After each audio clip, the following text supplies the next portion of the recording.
Raised my nephew as my son because my sister didn't want him. Now my niece is jealous of him. When I 43, F was 18, and when my sister 47 was 22, F at the time, had my nephew, let's call him Luke, with her then BF, now husband. My sister and her husband didn't have any interest in Luke when he was born, so I took the role of taking care of him. I got my grandmother, she's an angel, to watch him while I was in my last year of high school in exchange for me cleaning and cooking for her on the weekends. My parents weren't much help either. They would give me about $100 a month for Luke. And if you have a kid, then you know it's not much. Me and my grandmother were the only ones to take care of him. A year after I graduated from high school, I was kicked out with my nephew because my parents, sister, and her husband didn't want to deal with us anymore. My sister said she wished she had never given birth to him. I immediately went to my grandmother and we went to a family law attorney. I got custody of him, and my sister and her husband signed the rights to me. I lived with my grandmother, and when I went to community college in my part-time job, she watched my son, Luke. It was a lot of work, especially when my grandmother passed away when my son was 6. My grandmother left 90% of her things to me in her will, which caused my parents and sister to reach out to me with false intentions to meet my son, and me to reconnect. That didn't last long, and I told them they could either act right or never see us again. My dad decided to actually reconnect with my son and me, and now we're close. My mom and I don't talk much, but she treats Luke nicely.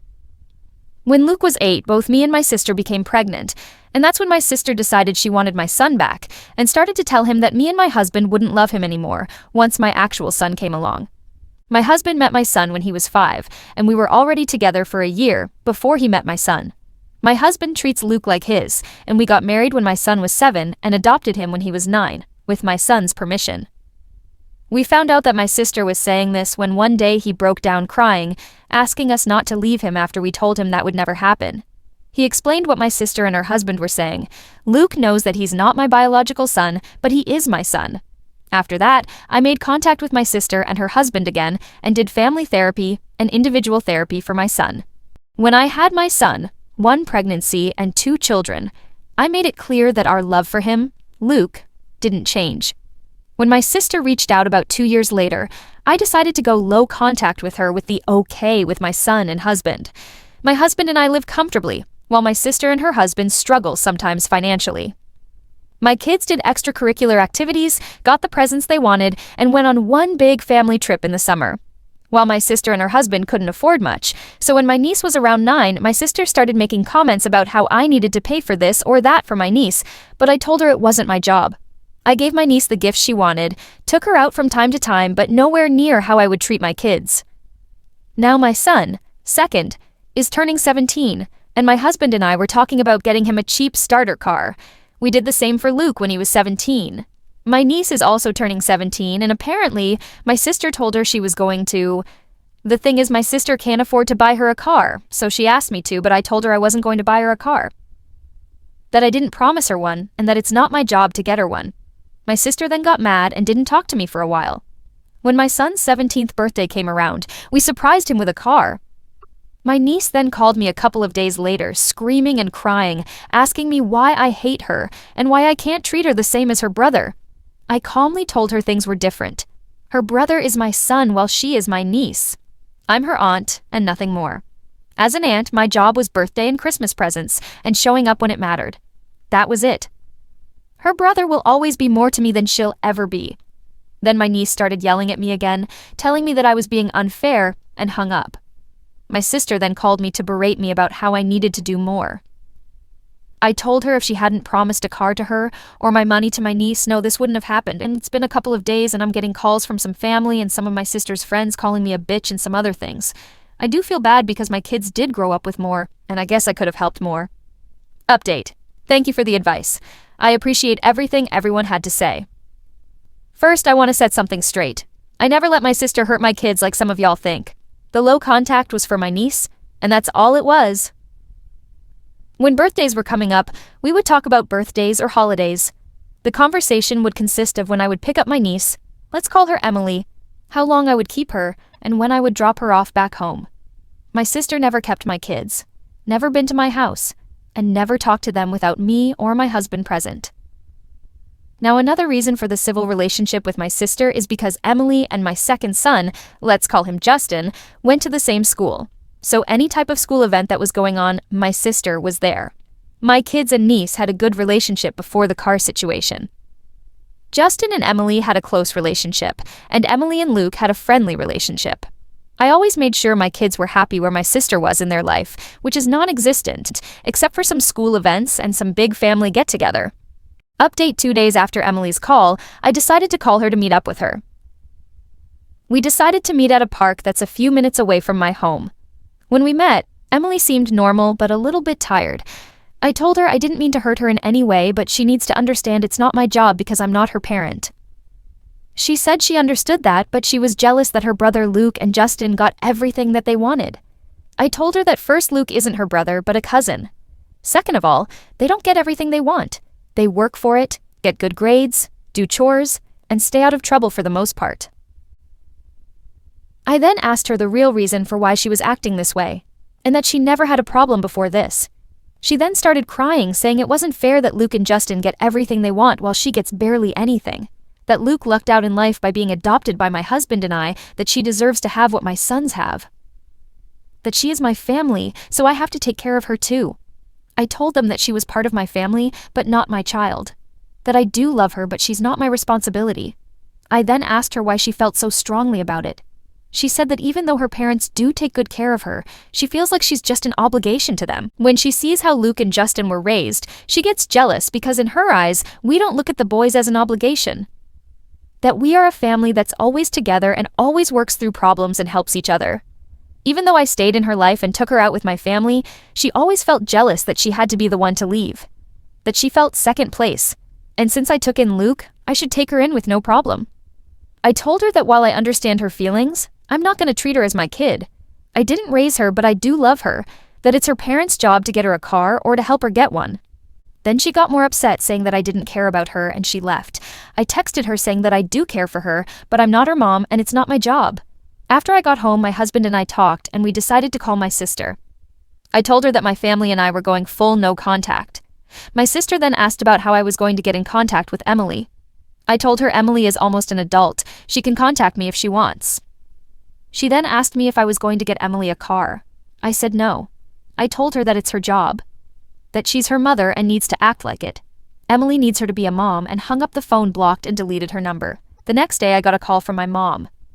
She believes that I should give Emily some money for a car if I don't give her one. I told them I wasn't going to do that and hung up because all it's going to do is cause a fight. I then called Dad and explained everything, and he thinks I'm right. Then my dad called asking if he could come over on Wednesday. When he showed up, he was visibly upset. Mom gave a big chunk of money out of my parents' retirement fund to my sister.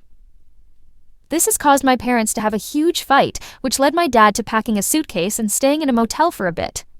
Now I'm in no contact with my sister and mom. I'll be going low contact my niece for now. Thank you again for the advice that everyone has given me. Update 2. About a week after the post, I decided to talk to Emily. We decided to meet at my home. I asked everyone not to be home because I wanted her and me to talk privately. When she showed up, she didn't want to look at me, and I asked her if I could hug her. She nodded her head, and the minute I hugged her, she cried. She said she was sorry for how she acted, and I told her she didn't need to apologize. I asked her about how her parents treated her again to understand more about what was going on. She told me that her dad treats her well and he tries to spend time with her, but he's busy because he works 2 jobs. While my sister is home more, she usually just keeps to herself and doesn't like to be bugged. I then asked her if she felt like she'd been neglected. She said no. Just sometimes they don't have family time that much because her parents argue a lot, especially about money. Sometimes her mom does make her feel like an obligation, but she knows that they do love her. I then asked her about the money my mom took from the retirement fund. She said that she and my sister were going car shopping soon. I then brought up her calling Luke her brother, and if she feels that way about him. She said she sees him like a cousin, and she thought if she played the brother card, I would feel inclined to help her. She then explained that even though they are biologically siblings, they are cousins, and will always be cousins. I then asked her if she knew how I ended up adopting Luke. She said that she knew, and her dad had explained what they did. My sister sugar-coated it while her dad told her the blunt truth, and it was the complete truth that he told her. Luke only sees her as a cousin also. Luke only has one sibling, and that's Justin. I then spoke to her about seeing a therapist that we would pay for. My husband agreed. She said she would think about it. I then asked her if she would like to do a fun day out with me on Saturdays. She got excited and said she would like that. So that weekend we went on our first day out. We went to this restaurant that she'd been wanting to try. We had a good time. I then took her to a bookstore because she loves to read, and I bought her a couple of books that she's been wanting. When Emily and I were supposed to have our second weekend out, I had to cancel because Justin ended up in the hospital. While at football practice, he started wheezing a little bit and he took his inhaler but didn't wait the appropriate time. He then got tackled, which knocked the wind out of him and caused him to have a bad asthma attack. This happened on a Friday, and Justin stayed at the hospital till Sunday.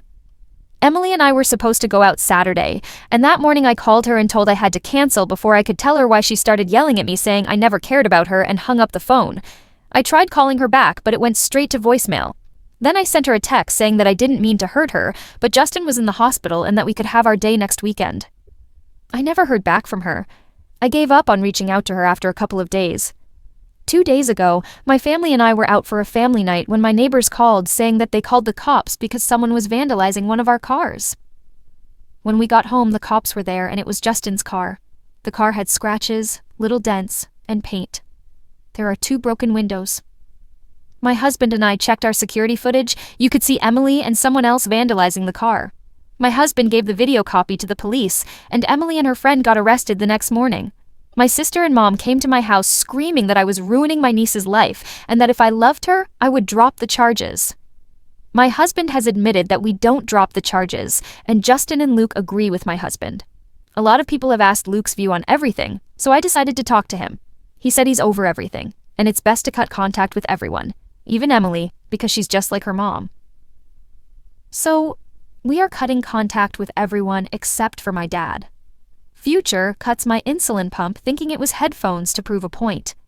This happened when I was in middle school. You know, back in the days of wired headphones, so about 2011 or something. I'm 24M currently, been a type 1 diabetic since I was about 4 years old. I use a continuous glucose monitor and an insulin pump. I had an IEP, so all my teachers were told about it, and that I would need my insulin pump in class. That it might make noise, and I might have to pull it out of my pocket and mess with it if I needed insulin, or I might need to drink a juice pouch, and I was able to do so at my discretion. We had one teacher who was a complete hard SS for no reason. She was notorious for making kids cry during presentations. She even told one girl who wanted to be a doctor to find a cure for cancer, because her little sister had childhood cancer, that she would need to be smart to do that while chuckling to herself. Let a kid dream, man. We were like 12 years old. As you can imagine, she was also at war with technology. And on a side note, these days, I use my phone to check my glucose and give myself an insulin bolus. I can't imagine being a kid today and dealing with a teacher like that when the lines are blurred and your smartphone is a life-saving medical device. But anyway, if you're not familiar with insulin pumps, the kind I use has a little tube that connects the pump that has insulin to my body, which needs the insulin. This teacher also liked to be weirdly obtuse about things. Instead of being like other teachers and simply saying something like, "No cell phones in class, put it on my desk." This would allow me to remind them it's an insulin pump, and they'd usually say something like, "That's right, my bad." She would instead try and talk abstractly about what she wanted to happen while walking around the room. So this particular day, she kept alluding to students listening to music in class that you should be careful what you do because she can see it. That is, kids think we're so sneaky, but the adults know what we're up to. I wasn't listening to music, so I figured she'd seen someone with headphones in the room, and the next thing I know, she had snuck up behind me with scissors. It took me a good moment to realize what exactly had happened, because I was astonished. I was used to teachers thinking I had a cell phone or getting upset about my pump beeping during an exam, but no one had ever touched it before, much less cut my life-sustaining tube. I was sitting with my mouth agape, and she turned to me now that she was at the front of the class again, and said something along the lines of, "Mr. Wonderelli, care to share what tunes are more important than listening to class?" I'd at this point put together that she thought I was listening to music. She thought she cut my headphone wires. I replied, "Just the sound of my thoughts, while I've still got any since that was my insulin pump." She had to let me go to my locker to get my cell phone to call my mom to bring me a new infusion set. My parents insisted on no cell phones until high school, but my mom was also scared of me being T1D and too dyslexic to remember a phone number and wanted me to easily be able to call her, so she got me a $15 Walmart phone and put minutes on it. And now, I feel old. Then, I just waited in the front office for her. She worked from home and drove like a bat out of HLL. She was so angry, I don't ever want to see her that angry again in my life. It took 10 years off of me, and I wasn't even in trouble. The teacher apologized to me, and all the teachers got some more disability accommodation training or something. Kinda an anticlimactic end, but a friend thought it was entertaining and that I should share. Edit, I'm going to put some of my comments here so no one has to dig if you want more information. Yes, she knew I had a pump. I had an IAP, and my teachers were given the information they needed to know about my diabetes. Even still, a lot of non-diabetics just don't get it, or they forget. It would happen a lot, and teachers would ask for my phone if they saw me messing with it under the desk. I was going through a thing and embarrassed about being diabetic, so I would often try and hide it so I get how they thought I had a phone. But a simple reminder it's a pump was enough for every other teacher. Yes, she did get close to me. I was facing the front of the room to look at the projector screen and to take notes. She snuck up behind me from the back of the room where she was lecturing at us and reached her arm down towards me with the scissors. I didn't notice her doing that. Kids used to keep their iPods or whatever in their pockets and then run their headphones up under their shirts. It sometimes left a little bit of the wire peeking out from their pocket to get to their shirt. That's where she cut the pump down at my waist. In terms of her apology, it wasn't too bad. We had a meeting with her, the principal, the assistant principal, and a lady from the special education office, plus me and my parents. She said she was sorry for her actions and that she shouldn't have treated me that way, and she hoped I don't grow up to expect people to act like that towards me. She forgot I had a pump, but I didn't feel like she was making an excuse. She was saying she should have been more mindful, and it was her fault, and that I did nothing wrong. She also said I was brave and calm in the face of adversity, stuff like that. And then she apologized to my mom and dad for frightening them and for any costs.